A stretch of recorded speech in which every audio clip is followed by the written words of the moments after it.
So, like we said, phishing attack under the umbrella of social engineering attack. Please mind you, social engineering attack is actually, will I say, is underrated. Now, why is it? How is it underrated? It's underrated because it's actually the weakest or is the biggest exploits you can have. Yes. Take for example, I think I said it in previous class. If you want to hack an organization, yes, I know you may be looking at a loophole in their security infrastructure. One very key place you can find a loophole is in the human persons, the human resources in that organization. Just like we explained in previous class, in a chain, the strength of a chain is actually defined or determined by the strength of one part of that chain. The moment one part of that chain is weak, forget about it, the whole chain is weak, it's going to break. Same thing applies to an organization also. So that's why you see human resources. If you are working in a company right now, sensitization, cybersecurity sensitization is actually very, very important because the moment I can get access to just one person, forget about it, I can take down the whole organization. And it was used for, I think, Uber. I don't know the company, but I think the last one they call it persistent. Forgotten the name of the attack, but it was done persistently. Okay, now let's quickly see how we can clone this page. We are going to clone this Facebook page. Now you see how this page is actually going to look like. You see how we are going to replicate another page.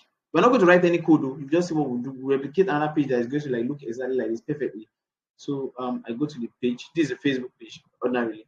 So now we look at this. I right click. This is right clicking. I'm right clicking on it. Then I scroll. Then I view page source. View page source. I'm sure we can all see what's here. You can see the HTML code that is written here. You don't really need to understand. Oh yes, you need to understand it at the point. Yeah, but just look at everything that is here right now. I'm not going to do anything like complicated or something. This is the code for that front end part. You can all see. So I can copy it. Control A, Control C, Control A, alight, Control C, copy. Then I can copy it. Now I'm going to open Notepad. Notepad. Notepad is like a text editor. You may want to use Microsoft or you may want to use whatever it is you want to use. So I will share my screen and show you Notepad. I've copied it. Now, what you can see on the screen is Notepad. I'm going to just paste it here. Control V. I've pasted it. Now I click on File. I click on Save. Let me just save it. Save. Let me click on under Save as Type. Let's choose all files. Now under this, let's choose fake. Okay, now see Facebook. See, it's not Facebook. Oh, Facebook. I'm going to tell you. We are still talking about phishing, right? I will now tell you how to how to see like how to see a phishing, how to recognize. Good, recognize is the word. How to recognize a phishing attack.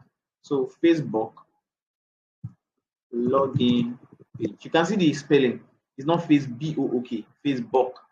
Facebook login page. So I'm going to let me just write Facebook dot html. It's actually going to be like an HTML. It's, you know, it's HTML now. The stuff was written in HTML usually. So Facebook dot html. So I'm going to save it. I save. Right. Good. Now that I've saved it. I'm going to close. Let's even save. Okay. Document. Okay. Now that I've saved that,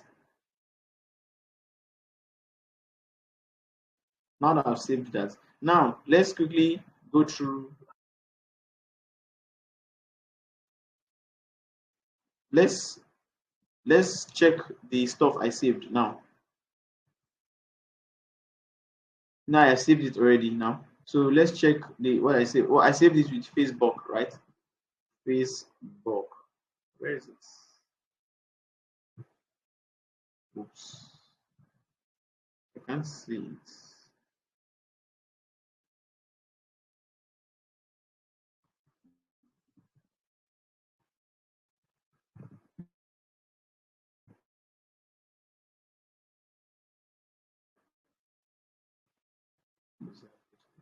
meant to be here. Facebook. Okay, good. I've seen it. You can see it below here, right? Facebook. You can see it down here. So now, I'm going to double click on this. I'm going to double click on this. Is what I saved on my PC. Double click. Now it's going to open it with Edge. Can you see? Automatically, we've already cloned that Facebook page. We've already cloned it. So if I want to host this website, so that even if I send it to Christiana, the actual Christiana, I can clone it in such a way that she's going to see it, and I would now like have to manipulate it. This is where like technical this thing comes into play. This is where technical stuff comes into play. I can clone it in such a way. I will now send it. Oh, I'm so sorry. Sorry, I opened the page, but it's not showing that. Thanks, Christiana, for telling me. So as I double clicked on that Facebook, FACEBOK, this is what you're going to see next. This is what it showed me. It opened it automatically. Can you see? So even if for Instagram, for any site in this world, if you want to clone it, you don't need to use any complex tool to clone anything. Just this basic procedure that I followed exactly we help you clone it. Let's do for which website should we use? Christiana, which social media platform is popular? Instagram, right? Should we check? Okay, let's check TikTok. Okay, let's check Instagram. Let's use Instagram. Let's quickly clone Instagram within 1 minute. So play with me while I clone it. So let's check Instagram. Instagram login. Ouch. I went to click on download. Instagram login. We are going to clone it immediately. Instagram login. So I click on this. So please don't log into my account, please. Good. Now you can see this Instagram login. So let's do the same thing that we did before. We view page source, or you can easily press Control U, or you can, if you want to go manually, you can go manually. View page source. You click on view page source. You can see the whole stuff here. You Control A, Control C. So we come to our notepad. I like using notepad. Let me create a new page. This is a new note. Sorry, you can't see my notepad. Okay, just as know that I've created a notepad. I've created notepad. No, I'll still show you. I want you to go through the process one after the other. So share screen, you can see notepad.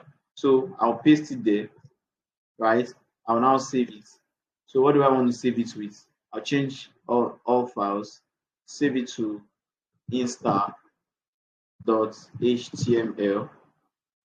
Then I've saved it, right? So now wherever it is you are saving it, wherever it is the person, or I don't know if it's you saving it, you can go to your file manager if you want to go and access it. So let's quickly go to file manager to access it. What did I use to save it? Insta, right? Okay. So I go to my file manager.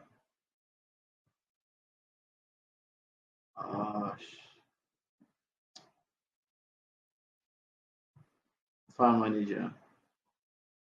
All right. Yeah, so now we are on file manager. Thank you, Christina. So now looking at file manager, you can look at that thing down there is Insta. So I'm going to go to that Insta and I will double click, I will double tap on that Insta. You see, automatically it's going to bring out the page. So that you know what it's going to bring out. Let me just open the Edge for you. That's the browser that I'm using. You can use any browser you want to use, good and fine. Where is my browser? Browser. All right. So let's close all this. This is the original one. Let's close all this. This is the origin. Let's close this one too. This is the original one, right? So let me know what you can see. Okay, you can see the original one. Now I want to open the one that I have on my phone, the one that we cloned. Whoops, something went wrong. The page could not be loaded. Reload page. Reload page. I don't know what it must have done to prevent this from loading. Anyways, the one for Instagram cloning did not work, but the one for Facebook cloning worked.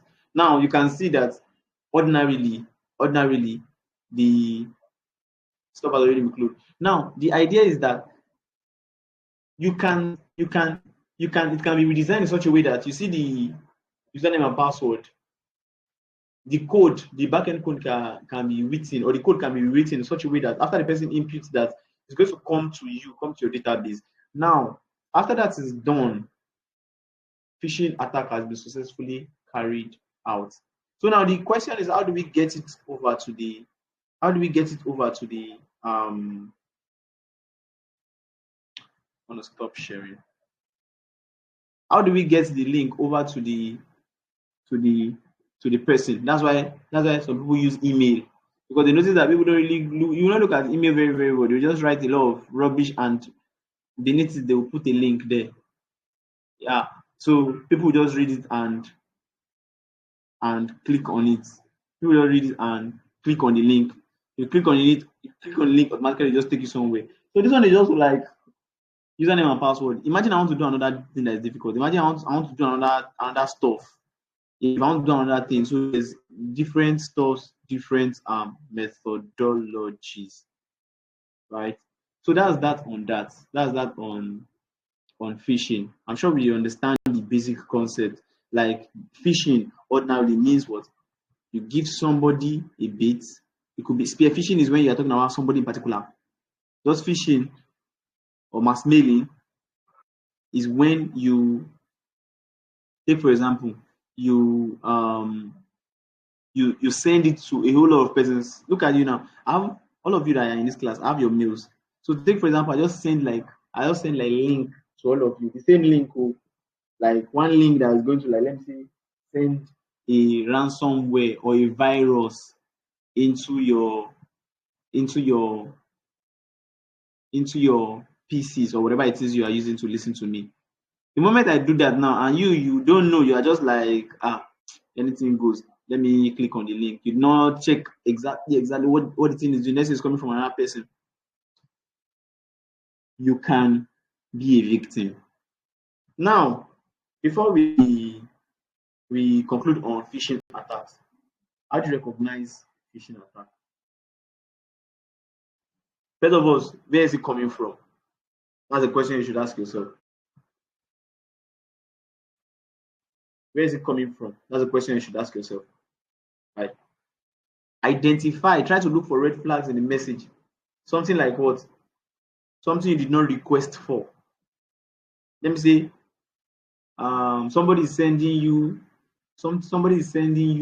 something all of a sudden. You did not request for it. Person is sending you, your money, no, you are about to claim $5,000 in your Bitcoin address. I mean your Bitcoin wallet, whatever.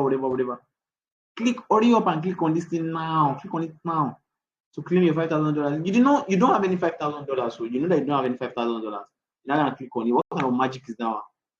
So you actually have to desist from something like that, right? So that's another one is, if you see all these poor grammar and spelling. If you notice something, one thing I know about those Russians actually, maybe I think they don't even have speaking.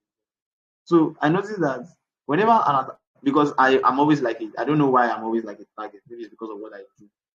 I'm always like a target. Like, I get a lot of phishing mails and likes of them. Mostly it's from all these Russian guys. I don't really know I don't know. I think my mail has been compromised or something. So when you notice like bad grammar, your money has expired. Maybe they don't know how to spell the expired.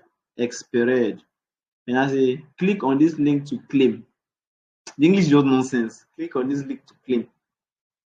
Just know that, please, if that mail is not spammed, if it's coming as normal inbox, please don't click on it. Don't even bother.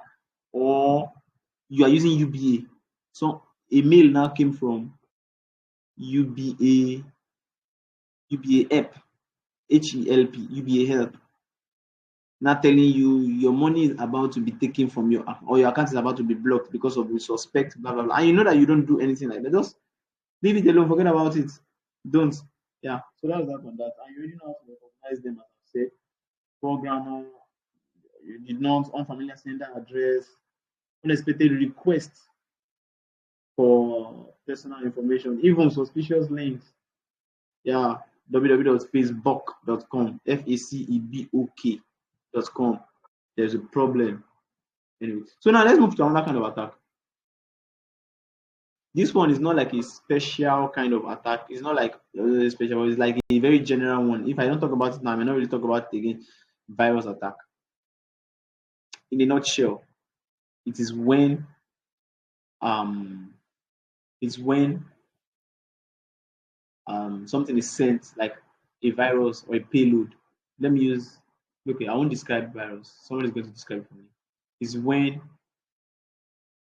a malicious program is sent to your PC and is doing the unintended purpose, or is doing the intended purpose. Yes, what the sender wants that um, virus to do is doing it. So I need someone to just explain what's the meaning of virus. What do you understand by virus or malware? Let me use the word malware. What do you understand by malware?